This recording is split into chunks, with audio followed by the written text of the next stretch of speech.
Assalamualaikum Sobat Pendidikan. Kembali lagi di channel kita, Sobat Pendidikan. Sebelum lanjut, jangan lupa tekan tombol subscribe dan tombol loncengnya untuk mendapatkan notifikasi video selanjutnya. Nah, mengenai program Kampus Merdeka, terdapat 4 kebijakan pokok pada program tersebut, yaitu yang pertama, pembukaan program studi baru. Yang kedua, sistem akreditasi perguruan tinggi. Yang ketiga, status PTNBH.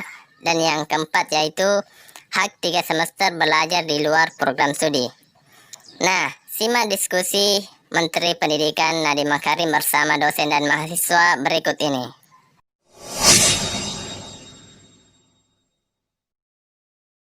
Diskusi mengenai pembukaan program studi baru, mengenai izinnya ini sekarang akan di auto approve kalau ada bukti kerjasama yang real dengan world class organisasi, ya, NGO maupun perguruan tinggi top 100 dunia. Ya, gimana opininya, challenge-nya, opportunity-nya gimana? Saya dari Rektor Universitas Haluleo. Dengan ini berarti kan otonomi perguruan tinggi yang dulu itu belum jelas arahnya, itu sekarang itu kita sudah mulai kelihatan lah, artinya strategisnya itu sudah kelihatan. Keleluasan di perguruan tinggi itu akan semakin besar.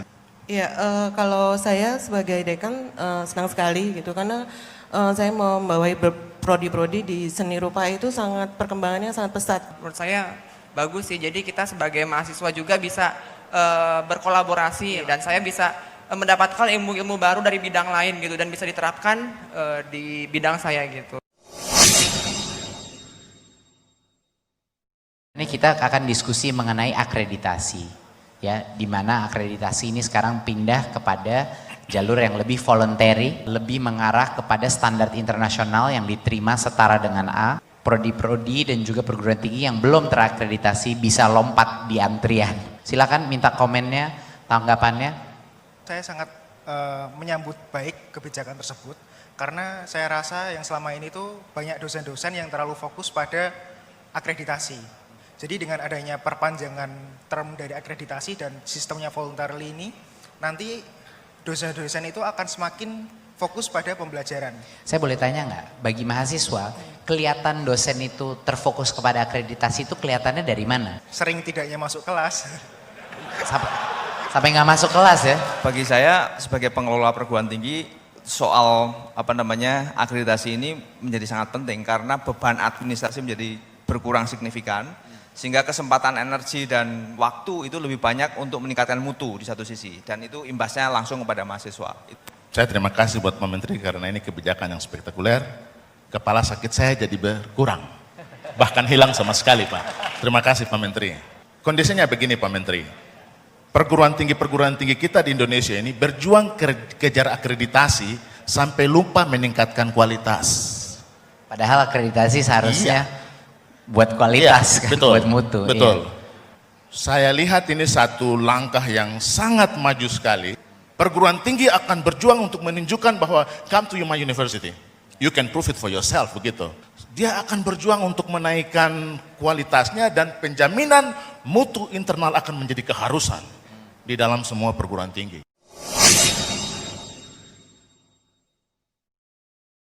Sekarang kita ngomongin PTNBH nih.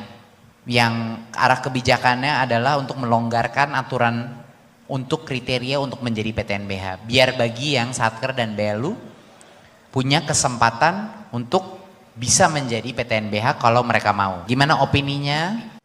Untuk Politeknik Negeri se-Indonesia, hampir 43 Politeknik Negeri se-Indonesia setuju menjadi PTNBH. Bahwa kebijakan ini adalah kebijakan yang menurut saya ekstrim atau super ekstrim begitu ya Mas Menteri ya.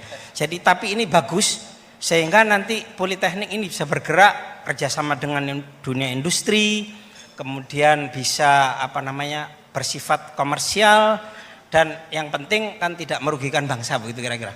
Kebetulan kalau IPB posisinya sekarang memang sudah PTNBH Mas Menteri. Ini tentunya sudut pandangnya dari saya sebagai seorang dosen ya Mas Menteri, bukan sebagai administrator di perguruan tinggi. Apa yang kami rasakan adalah dengan adanya posisi status sebagai PTNBH ada beberapa kemandirian, ya, kemerdekaan yang diberikan kepada perguruan tinggi lebih dari sekedar hanya kemerdekaan finansial, tetapi juga kemerdekaan untuk menjalin kerjasama. Jujur memudahkan banyak sekali dari segi mahasiswanya, kayak kita lebih mudah untuk mengajukan magang ke perusahaan-perusahaan yang ternama, kita lebih fleksibel untuk bekerja sama, untuk exchange program, dan lain sebagainya. Silakan langsung aja opini mengenai 3 semester ini bisa di luar prodi, minimum 2 semester diberikan opsi kepada mahasiswa untuk di luar kampus. Siapa yang bisa menjamin atau memberikan suatu indikator tentang kemajuan ilmu yang dia dapatkan di luar itu tertata? Jangan lupa bahwa konsep Merdeka Belajar itu sebenarnya mengeliminasi hal-hal yang tadinya dipaksa, sekarang menjadi voluntary, dan hal-hal yang tadinya tidak diperbolehkan malah jadi diperbolehkan. Bagaimana kita bisa menjamin pengalaman ini tertata dengan baik? Itu memang suatu challenge. Karena di perusahaan mereka punya sistemnya sendiri. Tapi yang sudah pasti relevansi ke industri cocok dong.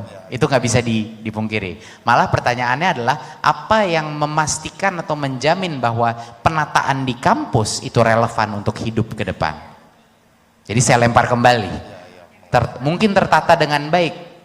Tapi apakah itu relevan? Belum tentu. Nah, tapi dengan adanya exchange program ini dengan pengalaman yang real, menurut saya jangan dilihat hanya dengan penataan ilmu. Ilmu itu bukan hanya ilmu akademi, tapi ilmu sosial, ilmu empati terhadap orang yang sangat berbeda, dari agama berbeda, dari suku berbeda, itu luar biasa transformasional. Jadi mohon dilihat dari berbagai macam sisi. Ya, tapi terima kasih untuk inputnya, itu jadi PR berat buat kita.